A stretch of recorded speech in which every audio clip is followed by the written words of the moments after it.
तो क्वेश्चन है which organelle is known as the power house of the cell, और इसमें एक और पार्ट है वाई, यानी सेल का पावर हाउस किसे कहते हैं, और जो कि सबसे जरूरी है उसे पावर हाउस कहते ही क्यों हैं। देखिए, इस वाई को समझना ही सबसे इम्पॉर्टेंट पार्ट है।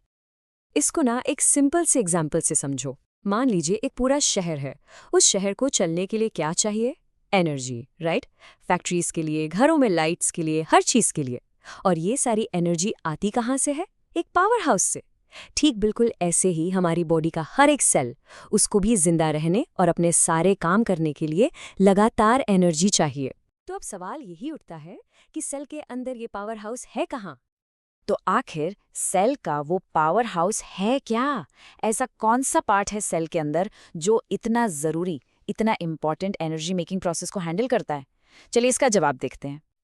और इसका जवाब है माइटोकॉन्ड्रिया। हाँ जी, ये सेल के अंदर मौजूद छोटे छोटे से ऑर्गेनेल्स हैं। ऑर्गेनेल्स यानी सेल के पार्ट्स।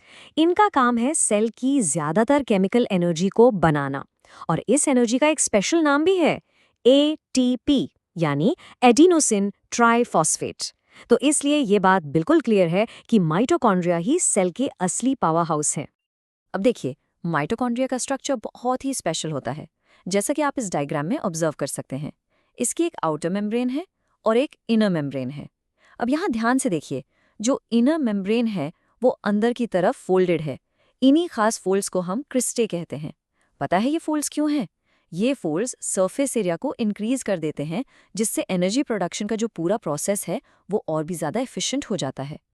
तो चलिए अब हम सवाल के दूसरे और मैं कहूंगी ज्यादा इम्पोर्टेंट हिस्से पर आते हैं। वाई, आखिर माइटोकॉन्ड्रिया को पावर हाउस क्यों कहते हैं? देखिए, जैसे एक पावर प्लांट को चलने के लिए फ्यूल चाहिए होता है, बिल्कुल वैसे ही माइटोकॉन्ड्रिया को भी अपना काम करने के लिए फ्यूल चाहिए। और इसका फ्यूल क्या है? वो खाना जो हम खाते हैं, जिससे मिलता है ग्लूकोज, और वो ऑक्सीजन जो हम सांस के जरिए अंदर लेते हैं। ये पूरा प्रोसेस मोटा मोटा 3 सिंपल स्टेप्स में होता है। सबसे पहले as an input mitochondria cell के अंदर से ग्लूकोज और ऑक्सीजन लेता है। फिर दूसरे स्टेप में इन दोनों के बीच एक बहुत ही कॉम्प्लेक्स केमिकल रिएक्शन होता है। इस रिएक्शन का एक स्पेशल नाम है सेलुलर रेस्पिरेशन। और फिर आते हैं तीसरे स्टेप पर, जिसमें इस प्रोसेस के आउटपुट के तौर पर एनर्जी रिलीज होती है। और यही वो कोर रीजन है जिसे हम समझने की कोशिश कर रहे हैं। अब देखिए, ये जो एनर्जी रिलीज हुई है ना, वो ऐसे ही वेस्ट नहीं हो जाती। सेल बहुत स्मार्ट है। वो इस एनर्जी को एक स्पेशल मॉलिक्यूल में स्टोर कर लेता है, और इस मॉलिक्यूल का नाम है एटीपी, यानी एडेनोसिन ट्राइफॉस्फेट। इसको आप ऐसे समझो जैसे ये सेल की एक रिचार्जेबल बैटरी है। जब एनर्जी बनी, बैटरी चार्ज हो गई। इसीलिए एटीपी के लिए एक बहुत ही फेमस लाइन यूज की जाती है, ATP is the energy currency of the cell. Currency मतलब पैसे। जैसे हमें कुछ भी खरीदना हो या कोई काम कराना हो तो हमें पैसों की जरूरत पड़ती है, बिल्कुल वैसे ही सेल को अपना कोई भी काम करने के लिए इस एटीपी करेंसी की जरूरत पड़ती है। बिना एटीपी के सेल का कोई भी फंक्शन आगे बढ़ ही नहीं सकता। तो आखिर ये एटीपी करेंसी, ये पैसे कहाँ कहाँ खर्च होते हैं?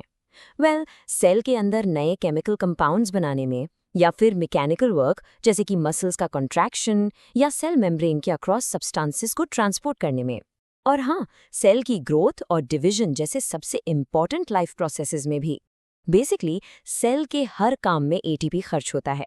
इनफैक्ट ये इतना इम्पॉर्टेंट है कि जिन सेल्स को ज़्यादा एनर्जी की ज़रूरत होती है ना, जैसे हमारे मसल सेल्स, उनमें हज़ारों माइटोकॉन्ड्रिया हो सकते हैं।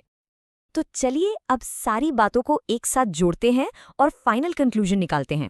क्योंकि माइटोकॉन्ड्रिया सेल्यूलर रेस्पिरेशन के प्रोसेस से सेल की सारी एक्टिविटीज को पावर देने के लिए जरूरी एनर्जी यानी कि एटीपी जनरेट करते हैं, इसीलिए एग्जैक्टली इस रीजन से उन्हें power house of the cell कहा जाता है। तो अब आपको विच ऑर्गेनेल और वाई दोनों का जवाब बिल्कुल क्लियर हो गया होगा। अच्छा, अब आते हैं एग्जाम पॉइंट ऑफ व्यू पर। अगर ये सवाल आपके एग्जाम में आ जाए तो फुल मार्क्स के लिए आपको क्या लिखना है, ध्यान से सुनिए। पहला पॉइंट, माइटोकॉन्ड्रिया को power house of the cell कहते हैं। दूसरा पॉइंट, ये लाइफ की अलग अलग केमिकल एक्टिविटीज के लिए जरूरी एनर्जी को रिलीज करते हैं।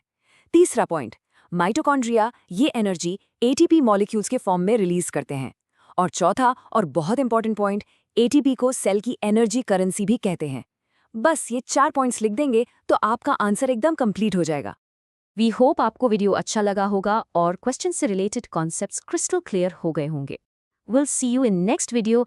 Till then, tata, bye bye.